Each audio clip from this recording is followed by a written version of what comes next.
Hello friends, welcome back to पढ़ाई की पोथी। आई होप कि आप सभी स्वस्थ होंगे, मस्त होंगे, बेहतर होंगे और निरंतर अपनी तैयारी के माध्यम से सफलता का मार्ग प्रशस्त कर रहे होंगे। तो चलिए स्टार्ट करते हैं आज के सेशन को, जिसमें हम डिस्कस करने वाले हैं हिंदी व्याकरण से बनने वाले महत्वपूर्ण प्रश्नों को। हम इस प्रैक्टिस सेशन को टॉपिक वाइज करते हुए चलेंगे। तो आज हम सबसे पहले करेंगे हिंदी भाषा, उत्पत्ति, बोलियों से संबंधित टॉपिक, और ऐसे ही एक एक करके लिंग, वचन, कारक, प्रत्यय, उपसर्ग, बहुवचन, एक वचन, पर्यायवाची, विलोम, इन सभी टॉपिक्स को करते हुए पूरी हिंदी को कंप्लीट करने की कोशिश करेंगे। तो चलिए बिना समय व्यर्थ के सीधे टॉपिक पर चलते हैं, सेशन को स्टार्ट करते हैं। इससे पहले अगर आप चैनल पर नए हैं तो फटाफट से इसे सब्सक्राइब करें, बेल आइकन को प्रेस करें ताकि आगे आने वाली वीडियो की सभी नोटिफिकेशन आप तक पहुँच सकें। पहला प्रश्न है, आश्रित परिवार की प्रमुख भाषा है। ऑप्शन ए है तमिल है, बी है मुंडा है, सी है तिब्बती है, डी है खासी है। तो यहाँ पर राइट आंसर हो जाएगा option number B is the right answer, Munda. Austric परिवार की जो प्रमुख भाषा है वह मुंडा भाषा है। मुंडा ऑस्ट्रो एशियाई या आश्रित परिवार की प्रमुख भाषा है। धातव्य है, मुंडा झारखंड राज्य की एक प्रमुख आदिवासी जनजाति का भी नाम है। देखिए, हम सभी जानते हैं कि मुंडा जनजाति भी पाई जाती है, उसी के साथ साथ मुंडा क्या है, ऑस्ट्रिक परिवार की एक प्रमुख भाषा भी है। मुंडा भाषाएं बोलने वाले जो क्षेत्र हैं आपके, वो हो जाता है बंगाल है, बिहार है, मध्य प्रदेश है, उड़ीसा है, आंध्र प्रदेश आदि प्रदेशों में मुंडा भाषा का विस्तार देखने को मिलता है। नेक्स्ट प्रश्न है, भारूपीय परिवार की भाषा नहीं है। ऑप्शन ए कैल्टिन नहीं है, बी इटालिक नहीं है, सी जर्मनिक नहीं है और डी सियोयन नहीं है। तो जो भारोपीय परिवार की भाषा नहीं है वह कौन सी हो जाएगी, सियोयन। Option number D is the right answer. ये सभी प्रश्न आपके पिछली परीक्षाओं में पूछे जा चुके हैं और आगे इनसे प्रश्न बनने की बेहतर उम्मीद भी रहती है। तो यहाँ पर ऑप्शन डी आपका राइट हो जाएगा। बाकी आपके केल्टिक है, इटालिक है, जर्मनिक है और यहाँ तक की जो हिंदी है, ये सभी आपकी किसकी भाषाएं हैं, तो भारोपीय परिवार की भाषाएं हैं। हम सभी जानते हैं 4 भाषा परिवार हैं। हिंदी भाषा आपकी भारोपीय में आती है, भारोपीय, तिब्बती, चीनी, आश्रिक और द्रविड़। इस तरीके से आपके 4 भाषा परिवार हैं, जिसमें भारोपीय भाषा में से क्या आती है, हिंदी आती है। नेक्स्ट देखेंगे। नेक्स्ट प्रश्न है, दिए गए विकल्पों में से द्रविड़ भाषा कौन सी है। कौन सा ऐसा भाषा परिवार है जो कि द्रविड़ भाषा के अंतर्गत आता है। ऑप्शन ए है कन्नड़ है, बी है असमिया है, सी है उड़िया है और डी है बंगला है। तो यहाँ पर जो राइट आंसर हो जाएगा कन्नड़ हो जाएगा। जो द्रविड़ भाषा परिवार की भाषा है वह कौन सी है, कन्नड़ है। और हिंदी कहाँ की है, तो हिंदी हमने अभी देखा था भारोपीय परिवार की भाषा है। हिंदी कहाँ की है, भारोपीय परिवार की भाषा है। नेक्स्ट देखेंगे। एकाक्षरी भाषा परिवार से तात्पर्य है। एकाक्षरी भाषा परिवार से तात्पर्य है, ये रोमेटिक हेमेटिक परिवार की भाषा है, ये चीनी भाषा परिवार की भाषा है, या ये क्रोकेशियन परिवार की भाषा है, या ऑस्ट्रो एशियाटिक परिवार की भाषा है। तो यहाँ पर राइट हो जाएगा, चीनी भाषा परिवार के अंतर्गत कौन आता है, एकाक्षरी भाषा परिवार आते हैं। नेक्स्ट है, चीनी तिब्बती भाषा परिवार को एकाक्षर परिवार की भाषा भी कहा जाता है। उसकी आकृतिगत विशेषताओं को प्रभावित करता है। इस भाषा परिवार का प्रमुख क्षेत्र जो है वह देख लीजिएगा, चीनी यानी कि चीन, तिब्बत, म्यांमार, भूटान एवं भारत के उत्तर पूर्व क्षेत्र में भी इस परिवार के बोलने वाले लोग रहते हैं। तो इस परिवार की मुख्य भाषा क्या है, तो चीनी भाषा है। नेक्स्ट प्रश्न देखेंगे, 5वां प्रश्न, कन्नड़ का संबंध किस भाषा परिवार से है। तो अभी हमने देखा था, ऑप्शन ए है क्या आर्य से है, बी क्या द्रविड़ से है, सी क्या देव भाषा से है, डी क्या भारोपीय भाषा से है। तो भारोपीय भाषा से आपका हिंदी हो जाता है। तो वहीं पर कन्नड़ कहाँ से हो जाएगा, तो जितनी भी दक्षिण भारत की भाषाएं होंगी, कन्नड़, तेलुगु, मलयालम, ये सभी कहाँ से हो जाएंगी, द्रविड़ भाषा परिवार से हो जाएंगी। Option number B is the right answer. अगला प्रश्न है, हिंदी किस परिवार की भाषा है, शामी, हामी, भारोपीय, काकेसी या पापुई। तो यहाँ पर राइट आंसर हो जाएगा कि हिंदी किस भाषा परिवार से आती है, तो भारोपीय। Option number B is the right answer. एक बार फिर से रिकॉल करते हुए चलिएगा, हिंदी भारोपीय परिवार की भाषा है। ऑस्ट्रिक की प्रमुख भाषा कौन सी थी, हमने सबसे पहला प्रश्न देखा था। तो ऑस्ट्रिक की जो सबसे प्रमुख भाषा थी वह थी मुंडा। और इसके बाद हमने देखा कन्नड़ का भाषा परिवार कौन सा है, तो द्रविड़ है। और इसी के साथ साथ तमिल, तेलुगु, मलयालम और कन्नड़, इन सभी का भाषा परिवार क्या है, क्या बोलते हैं, द्रविड़ भाषा परिवार आपका रहने वाला है। नेक्स्ट देखेंगे। अगला प्रश्न है, निम्नलिखित में से कौन सी भाषा आर्य भाषाओं में शामिल नहीं है। तो हम सभी जानते हैं कि सबसे जो भाषा परिवार बोलते हैं आर्य भाषा परिवार, तो उसमें कौन सी भाषा शामिल नहीं है। तो संस्कृत तो हमारी आर्य भाषा से ही निकली है, ये सही है। प्राकृत, तुर्की, अंग्रेजी, तो ये तीनों ही भाषाएं यानी कि प्राकृत, अंग्रेजी और आपके हिंदी, ये सभी संस्कृत, ये सभी आर्य भाषाओं से निकली हैं, लेकिन तुर्की भाषा आर्य भाषा से नहीं निकली है। तो ऑप्शन नंबर जो आपका राइट होगा वहाँ हो जाएगा option number C is the right answer. Next प्रश्न देखेंगे। अब देखिए यहाँ पर एक चार्ट दिया हुआ है और मैं चाहूँगी कि इस चार्ट को हम ज़रूर रीड करें ताकि हम एक बेहतर समझ बना पाएंगे भाषाओं के बारे में। तो तुर्की, मंगोल और मंचुतुंगस भाषाएं अल्ताई परिवार की भाषाएं हैं, जबकि अंग्रेजी, संस्कृत, प्राकृत भारोपीय भाषा परिवार की भाषाएं हैं। और भारोपीय भी आपका किस में आ जाएगा, तो आर्य में ही आ जाएगा। अब यहाँ पर हम देखते हैं कि किस प्रकार इनका विभाजन किया गया है। विश्व के भाषा परिवार, तो विश्व में जो भाषा परिवार हैं उनमें सबसे पहले आ जाएगा आपका कौन सा, तो द्रविड़, ऑस्ट्रिक, अल्ताई और काकेशियन। इनके जो अंतर्गत आने वाली भाषाएं हैं जिसमें हो जाएगा भारोपीय आर्य भाषा, शामी हामी जो आपके द्रविड़ और ऑस्ट्रिक के बीच में आने वाली भाषा है, फिनो उग्रिक, चीनी और अमेरिकी भाषाएं। अब इस चार्ट को और भी आगे रीड करेंगे तो हम देखेंगे कि किस प्रकार से जो भारोपीय भाषा परिवार है, हम अन्य विदेशी जो भाषा परिवार हैं उनका वर्णन हमारे लिए इतना महत्वपूर्ण नहीं है। जैसे हम बात करते हैं शामी हामी की, फिनो उग्रिक की, तो इनसे ज़्यादा बेहतर हमारे लिए है भारोपीय भाषा परिवार। तो हम इसको देखेंगे कि ये कौन कौन सी भाषाएं इनसे निकल रही हैं। तो भारोपीय भाषा परिवार को हमने 3 भागों में बांट दिया, सतम वर्ग, केंतुम वर्ग और हिंदी वर्ग।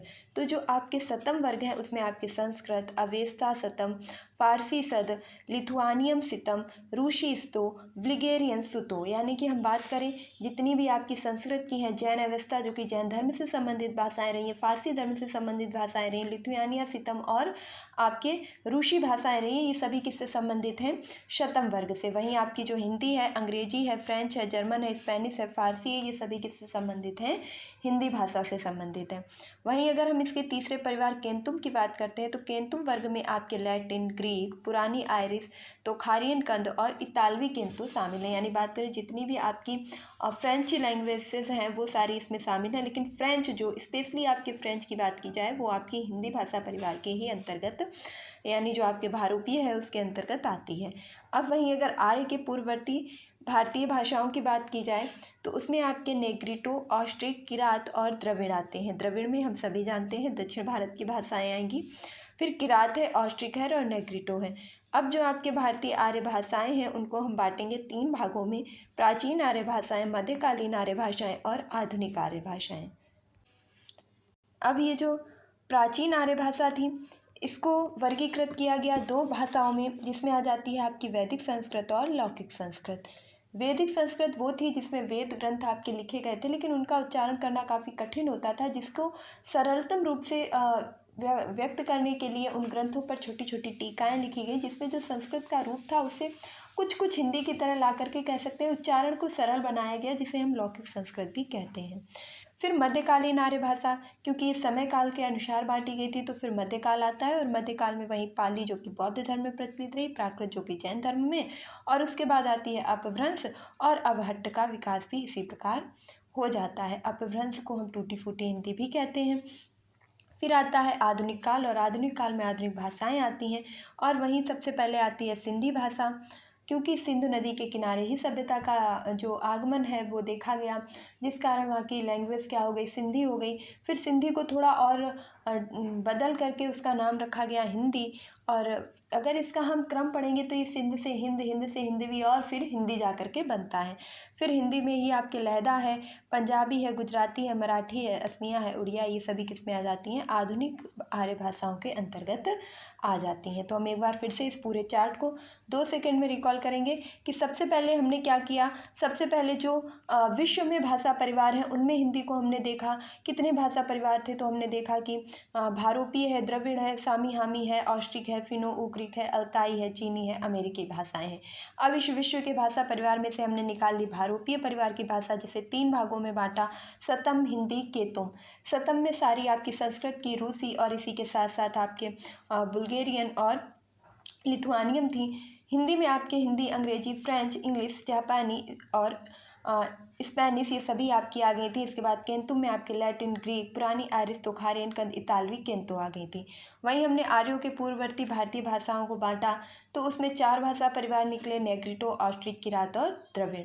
वहीं आर्य भाषा को फिर से विभाजित किया गया और विभाजित किया गया 3 भागों में, जो कि काल के आधार पर वर्णन था, जिसमें था आपका सबसे पहले प्राचीन काल, मध्यकाल और आधुनिक काल। प्राचीन काल में 2 तरीके की संस्कृत हुई, एक हुई आपकी वैदिक संस्कृत और दूसरी हुई लौकिक संस्कृत। वैदिक संस्कृत को पढ़ना कठिन था, ताकि उनके ऊपर उच्चारण सरलतम करने के लिए टीकाएं लिखी गई और इसीलिए ये क्या बन गई, रूपांतरित होकर लौकिक संस्कृत में प्रयोग होने लगी। वहीं बात करते हैं अगर मध्यकालीन आर्य भाषा की, तो उसमें सबसे पहले आती है आपकी पाली, फिर प्राकृत, अपभ्रंश और अवहट्ट। यहीं पर आधुनिक काल का विकास होता है और फिर हिंदी आ जाती है अपने रूपांतरित रूप में, जो कि सिंध से अपना सफर तय करते हुए सिंध, हिंद, हिंदवी से और फिर हिंदी बन जाती है। इसी के अंतर्गत आपके जो आधुनिक भाषाएं हैं, इसमें ही आपके लहदा भी आएगी, पंजाबी, गुजराती, मराठी, असमिया और उड़िया। आई होप कि आप पूरे चार्ट को अच्छे से समझ चुके होंगे। और अब हम करेंगे अपने बेहतर प्रश्न, क्योंकि एक बार अगर हम अच्छे से एक्सप्लेनेशन सुन लेते हैं, देख लेते हैं, तो प्रश्न हमारे लिए आसान हो जाते हैं। निम्नलिखित भाषाओं में से उनके विकास क्रम में व्यवस्थित कीजिए। किस भाषा का विकास किस क्रम में हुआ है, और अभी हमने क्रम वाइज पूरी चीज़ों को अच्छे से समझ लिया है। तो सबसे पहले प्राचीन संस्कृत आई, फिर सौरसेनी, फिर लौकिक और फिर पश्चिमी हिंदी।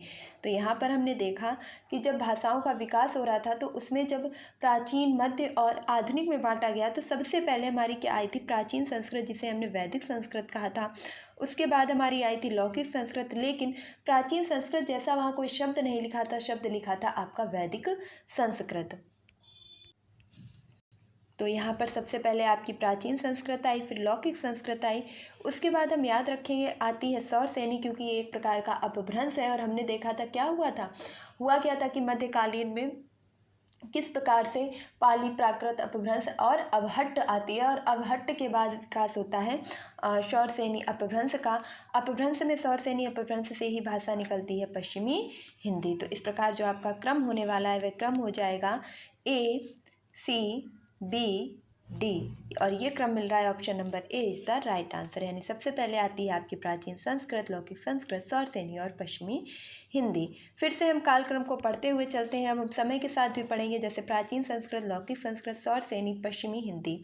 प्राचीन भारतीय आर्य भाषाएं जो कि आ जाती हैं लौकिक संस्कृत और वैदिक संस्कृत, इनका जो समय क्रम रहा है वह 1500 से 500 ईसा पूर्व तक रहा है।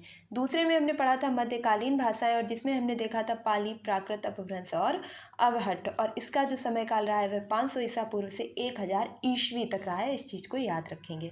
वहीं आता है तीसरा क्रम आधुनिक आर्य भाषाओं का, और आधुनिक आर्य भाषाओं का जो प्रारंभ का समय माना जाता है वह 1000 ईस्वी से ही माना जाता है, और 1000 ईस्वी से लेकर के अब तक। अब हम बात करेंगे कि इसकी उपभाषाएं कितनी हुई हैं।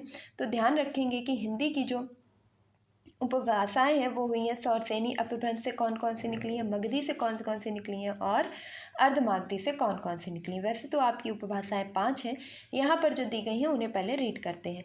तो पश्चिमी हिंदी सौरसेनी अपभ्रंश से निकली है, राजस्थानी, पहाड़ी, गुजराती, इनका विकास सौरसेनी अपभ्रंश से हुआ है। वहीं मागधी से बात की जाए तो बिहारी, असमिया, उड़िया और बंगला का विकास मागधी अपभ्रंश से हुआ है, और अर्धमागधी से विकास हुआ है पूर्वी हिंदी का, जिसके अंतर्गत आपके अवधी, बघेली और छत्तीसगढ़ी जैसी बोलियां देखने को मिलती हैं। कुछ विद्वान पहाड़ी को खस अपभ्रंश से उत्पन्न मानते हैं, और जो बिल्कुल ठीक भी है। अगला प्रश्न है और उत्तर भी आपको दिख चुका होगा। निम्नलिखित में से प्राचीन भारतीय आर्य भाषा कौन सी है? ऑप्शन ए है प्राकृत, बी है पाली, सी है अपभ्रंश और डी है वैदिक संस्कृत। प्रश्न कह रहा है प्राचीन भारतीय आर्य भाषा, और प्राचीन में हमने 2 पढ़ी थी, वैदिक और लौकिक। तो यहाँ पर दिया गया है वैदिक Sanskrit. Option number D is the right answer. Next है कौन सी प्राचीन भाषा नहीं है? कौन सी प्राचीन भाषा नहीं है? ऑप्शन ए है अपभ्रंश, बी है प्राकृत, सी है संस्कृत और डी है पंजाबी। तो याद रखेंगे कि अपभ्रंश भी आपकी भाषा है, जिसका समय काल क्या रहा था? तो समय काल रहा था इसका मध्यकालीन, जो हिंदी का विकास हुआ मध्यकालीन हिंदी, उस समय ये रही, और इसका जो समय काल था वह था 500 ईसा पूर्व से 1000 ईस्वी तक, 500 ईसा पूर्व से 1000 ईस्वी तक मध्यकालीन भारत में जब भाषा का विकास होता है तो क्रम रहता है आपका पाली, प्राकृत, अपभ्रंश और अवहट्ट। तो ये तो आपकी भाषा है। और नेक्स्ट अगर हम विकल्प की बात करें तो दिया जा रहा है प्राकृत, तो कि प्राकृत भी आपकी भाषा है क्योंकि पाली, प्राकृत, अपभ्रंश और अवहट्ट उसमें ये भी आ जाएगी। संस्कृत की बात की जाए तो प्राचीन भाषा के अंतर्गत नहीं आती है, तो भाषा तो संस्कृत भी है। क्यों? क्योंकि ये प्राचीन में ही आती है, वैदिक संस्कृत और लौकिक संस्कृत। हाँ, ये प्राचीन भाषा में प्राकृत और अपभ्रंश नहीं आती हैं, लेकिन ये मध्यकालीन भाषा में आती हैं। और अगर बात की जाए पंजाबी की तो ये किसी भाषा में नहीं आती है क्योंकि ये एक प्रकार की बोली है। ये क्या है? ये एक प्रकार की बोली है। तो ऑप्शन बी आपका करेक्ट हो जाएगा। अब देखिए इसके बारे में बताया गया है, पंजाबी प्राचीन भाषा नहीं है जबकि पाली, प्राकृत, अपभ्रंश प्राचीन भाषाएं हैं। पंजाबी का विकास पैसाची अपभ्रंश से हुआ है। गुरमुखी इसकी लिपि है तथा माझी, डोगरी, दोआबी, राठी, शाहपुरी, पोथोवरी आदि इनकी प्रमुख बोलियां हैं। यानी कि पंजाबी का जो विकास हुआ है वह किस अपभ्रंश से हुआ है? तो पैसाची अपभ्रंश से हुआ है। वहीं अगर पश्चिमी हिंदी की बात की जाए तो सौरसेनी अपभ्रंश से हुआ है। इसकी जो लिपि है वह गुरुमुखी है। कौन सी है? गुरुमुखी है। नेक्स्ट प्रश्न देखेंगे। अगला प्रश्न है, भारतवर्ष की आदि भाषा है। ऑप्शन ए है लौकिक संस्कृत, बी है प्राकृत, सी है वैदिक संस्कृत और डी है अपभ्रंश। तो ये प्रश्न कई बार परीक्षाओं में पूछा जा सकता है और बहुत ही सिंपल है, सभी आंसर कर लेंगे। लेकिन कन्फ्यूजन हो सकता है कि संस्कृत तो हमारी आदि भाषा है, भाषाओं की जननी भी संस्कृत को कहा जाता है, लेकिन यहाँ पर ऑप्शन फंस गया है वैदिक संस्कृत या लौकिक संस्कृत। तो हमने अभी आपको बताया था कि क्योंकि वैदिक संस्कृत का उच्चारण करना काफ़ी कठिन होता था, उसे शुद्ध शुद्ध उच्चारण नहीं कर पाते थे, जिस कारण लोग ग्रंथों को पढ़ने में भी कुम रुचि ले रहे थे क्योंकि वह उसे समझ नहीं पाते थे, उच्चारण नहीं कर पाते थे, अर्थ नहीं निकाल पाते थे। तो कुछ विद्वानों ने उन पर टीकाएं लिखी और उनको सरलतम रूप में प्रकट किया। तो इस प्रकार अगर हम बात करें जननी की तो जननी तो वही होगी जो पहले आई होगी। तो पहले आई थी वैदिक संस्कृत। तो option number C is the right answer. एक बार फिर से देखते हुए चलेंगे। भारतवर्ष की आदि भाषा वैदिक संस्कृत है और याद रखेंगे यदि ऑप्शन में वैदिक या लौकिक जैसा शब्द नहीं जोड़ा गया है तो आपका सीधा आंसर हो जाएगा कि भारत की आदि भाषा है संस्कृत। और यदि उसमें लौकिक और वैदिक जैसा ऑप्शन जोड़ा गया है तब आपका आंसर हो जाएगा वैदिक संस्कृत। हमारे वेद निबद्ध किए गए थे इसी भाषा में। संप्रति इसकी लिपि क्या है? तो देवनागरी है। और इसकी भारत की भाषाएं कौन कौन सी हैं? तो देख लेंगे, वैदिक संस्कृत, लौकिक संस्कृत, पाली, प्राकृत, अपभ्रंश और आधुनिक भारतीय आर्य भाषाएं। नेक्स्ट प्रश्न की तरफ बढ़ते हैं और अब प्रश्न आ गया है मध्यकालीन भारतीय आर्य भाषा से, जिसमें विकास की दृष्टि से प्राकृत की पूर्वकालीन अवस्था का नाम क्या है? यानी कि जब भाषा का विकास हो रहा था किस प्रकार से वह जो है वैदिक संस्कृत, लौकिक संस्कृत, पाली, प्राकृत, अपभ्रंश और अवहट्ट में आती है। तो इसी विकास क्रम में जो प्राकृत है, प्राकृत के पूर्वकालीन भाषा या अवस्था कौन सी थी? तो प्राकृत के पूर्वकालीन कौन सी थी? Pali. Option number A is the right answer. देखिए याद रखेंगे कि भगवान बुद्ध ने पाली भाषा में उपदेश दिए थे और वहीं अगर जैन धर्म में महावीर स्वामी की बात की जाए तो उन्होंने प्राकृत भाषा को सबसे ज़्यादा महत्व दिया था। ये 500 ईस्वी तक उत्तरार्ध भारत में भिन्न भिन्न भागों में प्राकृत भाषा का प्रयोग सबसे अधिक होता था। और यहीं पर याद रखेंगे कि हेमचंद्र जी ने पाली भाषा को संस्कृत से निकली हुई भाषा स्वीकार किया है। इनमें से कौन सी भाषा संस्कृत की अपभ्रंश है? संस्कृत की अपभ्रंश है। ऑप्शन ए है ब्रजभाषा, बी है खड़ी बोली, सी है पाली और डी है प्राकृत। तो हम सभी जानते हैं कि संस्कृत से निकली है ब्रजभाषा, खड़ी बोली और प्राकृत, जबकि जो आपकी पाली है वह संस्कृत से नहीं निकली है। तो ऑप्शन नंबर यहाँ पर जो आपका 1 सेकेंड, यहाँ पर आंसर सही हो जाएगा बी, जो पाली है वह संस्कृत अपभ्रंश से नहीं निकली है। और नेक्स्ट प्रश्न देखेंगे। नेक्स्ट प्रश्न है इसी क्रम में, प्रश्न है मध्यकालीन भारतीय आर्य भाषा का काल समय क्या रहा है? ऑप्शन ए है 500 ईसा पूर्व से 1000 ईस्वी तक, 1000 ईसा से 21वीं ईस्वी तक, 1500 ईसा पूर्व से 500 ईसा पूर्व तक और 500 ईस्वी से 1000 ईस्वी तक। तो हमने कहा था कि इस चीज़ पे ध्यान रखेंगे, ईसा पूर्व और ईस्वी। तो हमने सबसे पहले देखा था कि प्राचीन जब आया था भाषा परिवार, प्राचीन भारतीय भाषा, तो वह आपका समय था 1500 ईसा पूर्व से 1500 ईसा पूर्व से 500 ईसा पूर्व तक। उसके बाद आता है आपका मध्यकाल, और मध्यकाल जब प्राचीन खत्म होता है 500 ईसा पूर्व से वहीं से स्टार्ट होता है, यानी कि 500 ईसा पूर्व से स्टार्ट होकर के 1000 ईस्वी तक चलता है। और अगर आधुनिक भाषा की बात की जाए तो ये 1000 ईस्वी से प्रारंभ होकर के अब तक समय इसका चल रहा है। तो ऑप्शन ए आपका बिल्कुल करेक्ट हो जाएगा। नेक्स्ट प्रश्न है, पाली भाषा के सर्वप्रथम व्याकरण कौन है? पाली भाषा के सर्वप्रथम व्याकरण कौन है? तो पतंजलि योग के लिए जाने जाते हैं, हम सभी जानते हैं। पाणिनि ने संस्कृत का प्रथम अष्टाध्यायी, जो अष्टाध्यायी रचना है वो पाणिनि ने की, जो कि संस्कृत व्याकरण का पहला ग्रंथ है, तो उसके लिए इन्हें जाना जाता है। हेमचंद्र भी आपके हिंदी के लेखक रहे हैं और व्याकरण रहे हैं। इसी के साथ साथ हेमचंद्र ने ये भी कहा था कि जो आपकी पाली है वह संस्कृत से ही निकली हुई भाषा है, तो अभी हमने इनके बारे में भी पढ़ा था। तो यहाँ पर जो आपका राइट आंसर होने वाला है वह हो जाएगा Kachchayana. Option number C is the right answer. Pali भाषा के सर्वप्रथम व्याकरण कच्चायन है, इस चीज़ को याद रखेंगे।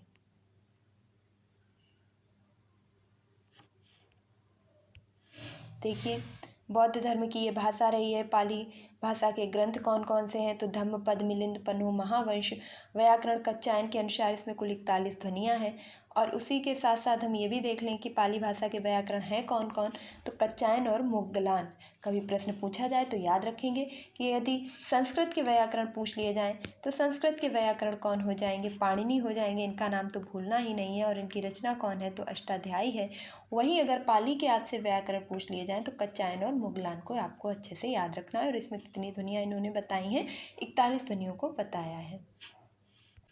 नेक्स्ट प्रश्न है, इनमें से किस विद्वान ने अपभ्रंश के लिए पुरानी हिंदी का शब्द का प्रयोग किया? यानी कि अपभ्रंश को पुरानी हिंदी कह करके किसने बुलाया था? कौन ऐसे विद्वान हुए? तो ऑप्शन ए है रामकुमार वर्मा, बी है धीरेन्द्र वर्मा, सी है हजारी प्रसाद द्विवेदी और डी है चंद्रधर शर्मा गुलेरी। तो यहाँ पर राइट आंसर हो जाएगा option number D is the right answer. Chandradhar Sharma Guleri ji के द्वारा हिंदी अपभ्रंश को पुरानी हिंदी कह करके पुकारा गया था। तो आज के लिए हम इतने ही प्रश्न रखते हैं। इसके आगे के क्वेश्चंस को नेक्स्ट वीडियो में डिस्कस करेंगे। और अभी जो आपका भाषा संबंधित चैप्टर है वो कंप्लीट नहीं हुआ है, इसमें अच्छी खासी मात्रा में प्रश्न हैं जिनसे आपकी जो प्रैक्टिस है वो बहुत बेहतर हो जाएगी और यहीं से आप तैयारी भी अच्छे से कर सकते हैं। तो मिलती हूँ नेक्स्ट वीडियो में, तब तक के लिए खुश रहिए, मस्त रहिए, पढ़ाई में निरंतरता बनाए रखिए, अपना माता पिता गुरुजनों का सम्मान कीजिए और पढ़ाई की पोथी को सपोर्ट कीजिए। इससे पहले कि अगर आपने अभी तक इसे सब्सक्राइब नहीं किया है तो क्या कर रहे हैं, फटाफट से सब्सक्राइब कीजिए, बेल आइकन को प्रेस कीजिए ताकि आगे आने वाली वीडियो की सभी नोटिफिकेशन आप तक पहुंच सकें। मिलती हूँ नेक्स्ट वीडियो में। खुश रहिए, मस्त रहिए, पढ़ाई में निरंतरता बनाए रखिए। Thank you for watching this video. Please like, share and subscribe.